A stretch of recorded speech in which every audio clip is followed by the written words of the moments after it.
अस्सलाम वालेकुम व्यूअर्स, खुशखबरी सीरीज़ की नई एपिसोड में आपका मेज़बान अब्दुर्रहमान हाज़िर खिदमत है।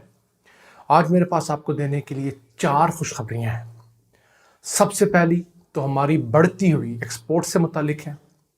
दूसरी खुशखबरी हमारी घटती हुई एक्सपोर्ट से मुतालिक है। जी हाँ, यह खुशखबरी किस तरह, ये हम आपको आगे रख के बताएंगे। तीसरी खुशखबरी, हुकूमत ने छोटे एक्सपोर्टर्स के लिए ई कॉमर्स की एक फैसिलिटी दी है, बहुत अहम थी, बहुत ज़रूरी थी, उससे मुतालिक है। और चौथी खुशखबरी, खैबर पख्तूनख्वा में एक रेस ट्रैक बनने जा रहा है जो इंटरनेशनल स्टैंडर्ड का होगा, गाड़ियों के रेसों के लिए जो इस्तेमाल होगा। इन तमाम खुशखबरियों का जायज़ा हम लेते हैं। सबसे पहले आते हैं हमारी बढ़ती हुई एक्सपोर्ट्स की तरफ। तो वो गुज़िश्ता माह उनका अगर देखा जाए तो सबसे ज़्यादा हमारी एक्सपोर्ट्स जो बढ़ी हैं वो वियतनाम को बढ़ी हैं, जो 121% बढ़ी हैं। उसके बाद नंबर आता है चाइना का, जिसको 30% बढ़ी हैं। तीसरे नंबर पर आता है यूके, जिसकी 27% बढ़ी हैं। चौथे नंबर पर इटली 26% और 5वें नंबर पर अमेरिका है, जिसको हमारी एक्सपोर्ट्स 25% बढ़ी हैं। याद रहे, ये तमाम ममालिक वो हैं जहाँ पर बड़ी मार्केट्स हैं, ये अमीर लोग हैं निस्बतन। वियतनाम के अलावा आप लिख लें चाइना, यूके, इटली, यूएसए और भी कई ममालिक को हमारी एक्सपोर्ट्स बढ़ी हैं। लेकिन चूँकि लिस्ट तवील है, इस सिलसिले में हमने जो टॉप 5 थे वो आपको बताना ज़्यादा मुनासिब समझा। चाइना इसलिए ज़रूरी है इन सब में कि चाइना के साथ हमारा ट्रेड डेफिसिट बहुत बड़ा है। चाइना से हम बहुत ज़्यादा माल लेते हैं, बहुत कम बेचते हैं।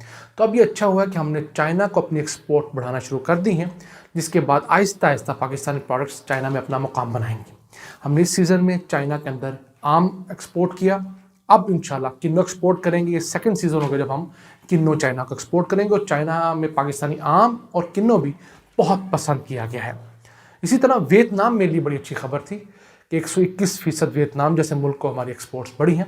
ये पाकिस्तान के लिए एक नवीद सहर ज़रूर है। अब हम आते हैं अपनी दूसरी खुशखबरी की तरफ, तो वो ये है कि पाकिस्तान की जो एक्सपोर्ट्स कम हुई हैं वो किस तरह खुशखबरी है। तो जनाब, हम बहुत सारा सामान वो एक्सपोर्ट करते हैं जो कम क्वालिटी का होता है, जिसका मेयार कम होने की वजह से हमें रेट भी कम मिलता है, या हम खाम हाल में माल जो है वो एक्सपोर्ट करते हैं और उसका रेट कम मिलता है। हमारे उसी माल को लेकर लोग 100 गुना ज़्यादा पैसे कमाते हैं उसको रिफ़ाइन करके। तो उस सिलसिले में अच्छी खबर ये है कि पाकिस्तान से जो यान यानी कि धागा एक्सपोर्ट हुआ करता था, उसमें 25% कमी वाक़ हुई है, क्योंकि धागे से अब हम पाकिस्तान में जब कपड़ा बनाएंगे तो उसके अंदर जो कीमत हमें मिलेगी वो 20-25 गुना ज़्यादा मिलेगी। दूसरे लेवल पे आता है हमारा जो रॉ लेदर है, जो हम आम लेदर यानी कि अपना चमड़ा बेचा करते थे, अब हमने वो कम बेचना शुरू किया एक्सपोर्ट, तो उसमें 21% कमी वाक़ हुई है। इसी के साथ साथ हमारा जो कोरा कपड़ा था, कॉटन फैब्रिक, वो भी हमने 12.25% कम बेचा है। इन तमाम एदाद शुमार का डायरेक्ट लिंक है हमारी एक्सपोर्ट इंडस्ट्री के साथ। ये हमारी जो टेक्सटाइल है और लेदर हमारी बड़ी एक्सपोर्ट्स में होते हैं, तो इन चीज़ों का कम एक्सपोर्ट होना ये शो करवा रहा है कि अब पाकिस्तान के अंदर इन्हीं चीज़ों की रिफाइनिंग स्टार्ट हुई है, इन्हीं की वैल्यू एडिशन पाकिस्तान के अंदर शुरू हुई है। तो जो डॉलर हमने पहले $10 कमाने थे, अब हम उसी चीज़ को वैल्यू ऐड करके $40-50 कमा रहे हैं। ये पाकिस्तान के अंदर दो एक्सपोर्ट्स के अंदर खुशखबरियाँ हैं, एक एक्सपोर्ट बढ़ने में, दूसरी घटने में। और इसी तरह पाकिस्तान केमिकल बनाता है $1 अरब के, जिसकी क्वालिटी कम होती है। हम वो $1 अरब के केमिकल कम क्वालिटी के बना के बेच कर वही केमिकल आला क्वालिटी के $3 अरब में ख़रीद लेते हैं दुनिया से। तो अगर हम उन केमिकल्स को भी रिप्लेस करने में कामयाब हो जाएं तो पाकिस्तान के अंदर $3 अरब की सालाना, या कम से कम $2 अरब की सालाना तो डायरेक्ट बचत हो सकती है, जिसके ऊपर ministry of science and technology ने काम शुरू कर दिया है। और उम्मीद है कि अगले 1.5 से 2 सालों में इसके ऊपर कोई ना कोई सॉलिड रिजल्ट सामने आ जाएगा। अब हम आते हैं आज की तीसरी खुशखबरी की तरफ, तो वही है कि हुकूमत ने बिलाखिर जो छोटे एक्सपोर्टर्स थे, जो ई कॉमर्स में काम करने वाले थे, उनके लिए एक रिलीफ का ऐलान किया है। वो ये है कि पाकिस्तान से छोटी चीज़ें एक्सपोर्ट्स करने वाले लोग जो हैं, जो $5000 से कम मालियत की चीज़ होगी, उसको एक्सपोर्ट करने में किसी किस्म के एक्सपोर्ट फॉर्म यानी ई फॉर्म की ज़रूरत नहीं होगी। पहले एक ई फॉर्म होता था, एक्सपोर्टर्स के लिए लाजमी होता था, उसका बहुत बड़ा झंझट होता था, उसमें रिश्वतें, करप्शन, दीगर मसाइल चलते थे, कई दिन उसकी अप्रूवल नहीं होती थी। हुकूमत ने अब $5000 से یعنی کہ سمجھ لیں گے 7 لاکھ روپے 7.5 لاکھ روپے سے کم مالیت کی اشیاء ایک پارسل کی صورت میں ایکسپورٹ کرنے پر تمام ای فارم کی لازمی ضرورت کو ختم کر دیا ہے۔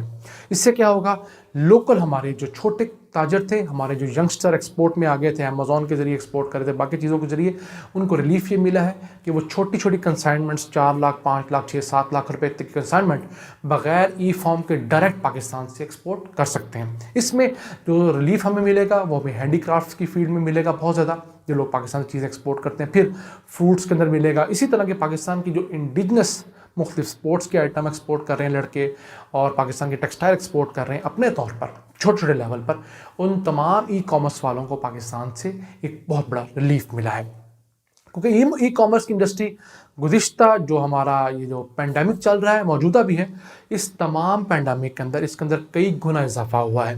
اسی طرح جیسے ہمارے موبائل کے تھرو ٹرانزیکشن کرنے میں 25 سے 30% اضافہ ہوا پاکستان کے اندر، اسی طرح کا یہ اضافہ ہے کہ لوگ گھر بیٹھے چیزیں منگواتے ہیں، تو پاکستانی جب چھوٹے چھوٹے تاجروں کو چھوٹے چھوٹے آرڈرز ملیں گے اور وہ بآسانی پہنچا دیں گے، تو آہستہ آہستہ وہ چھوٹے تاجر کل کو بڑے ہو جائیں گے۔ اب ہم آتے ہیں آج کی چوتھی اور آخری خوشخبری کی طرف، تو وہ یہ ہے کہ خیبر پختونخوا کے اندر پاکستان کا دوسرا ریسنگ ٹریک بن رہا ہے۔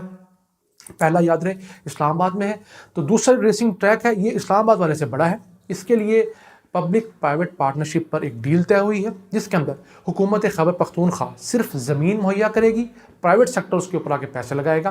اس کے اندر 3 قسم کی ریسیں ہو سکیں گی، آف روڈ ریس ہو سکے گی، اس کے بعد اسفالٹ ریس ہو سکے گی، اور ٹریک ریس ہو سکے گی۔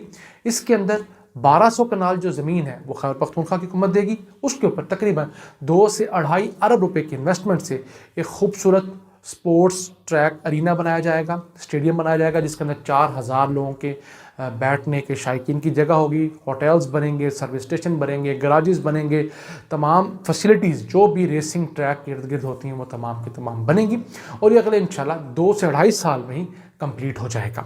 خیبر پختونخوا جیسے صوبے میں اس طرح کے ٹریک کا بننا، اور ہمارے ہاں جو ریسنگ کے شوقین لوگ ہیں ان کے لیے بہت بڑی خوشخبری ہے کہ وہ کوئی ایسا مقام ان کو مل جائے گا جہاں وہ جا کر اپنے اس شوق کو پورا کر سکتے ہیں۔ اس کے بعد کل کو انٹرنیشنل پلیئر یہاں پر آئیں گے تو اس کے ساتھ بھی پاکستان کا دنیا بھر میں ایک سافٹ امیج جائے گا، بالکل اسی طرح جیسے سردیوں میں ہی پاکستان کے اندر فروری کے اندر چولستان جیپ ریلی ہوتی ہے، پھر تھل جیپ ریلی ہوتی ہے، اسی طرح یہ گوادر جیپ ریلی بھی ہوئی تھی۔ تو یہ تمام سپورٹس جو ہیں یہ پاکستان کو عالمی سطح کے اوپر بھی نمودار کریں گی، اس سینس میں کہ پاکستانی قوم اچھی ماڈرن سپورٹس کے اندر بھی کسی سے کم نہیں ہے۔ اور جو ریس ٹریک ارینا بن رہا ہے اس کا معیار جو ہے وہ سیٹ کیا گیا ہے کہ دبئی کے اندر جو ریس ارینا ہے اس کے کم از کم معیار کا ہونا چاہیے، تو اس کے آس پاس بھی ہوا تو ہم سمجھیں گے کہ پاکستان کی یہ بہت بڑی جیت ہے۔ یہ ناظرین آج کی تو خوشخبریاں، میری اللہ سے دعا ہے کہ وہ اسی طرح پاکستان پر اپنی رحمتیں اور برکتیں نازل فرماتا رہے۔ اپنے میزبان عبد الرحمان کو اجازت دیجیے، اللہ نگہبان۔